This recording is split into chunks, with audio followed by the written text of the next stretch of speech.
Au Bénin, un avion militaire français, un Beechcraft King Air 350, ne cesse de survoler le ciel béninois depuis plus de 4 heures.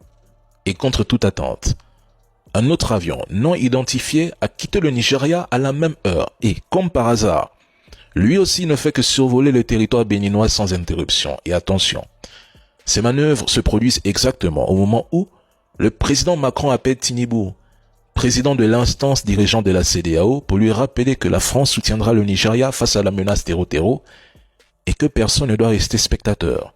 Et c'est toujours au même moment où la CEDEAO parlait du déploiement de sa force régionale en attente. Coïncidence? Non. L'appel du président Macron ne concernait pas la lutte contre les terreau au Nigeria. Il aurait pu passer cet appel hier et laisser son communiqué sur la crise qui s'écoule au nord du pays depuis près de 2 semaines, quand Donald Trump menaçait le Nigeria d'une intervention militaire. Mais non, il a choisi de le faire aujourd'hui, dimanche, le jour même d'une tentative de coup d'État au Bénin. L'objectif réel est d'empêcher, quoi qu'il en coûte, que Talon soit renversé et de préparer le terrain à une éventuelle intervention pour sécuriser le territoire et mener une opération musclée contre les militaires. Et la vérité est simple. Pour le président Macron, la CEDEAO est, à l'instar de ce que sont l'Union européenne et l'OTAN pour Donald Trump, un bras armé destiné à imposer sa ligne, exercer des pressions et faire avancer ses intérêts ou sécuriser ses intérêts.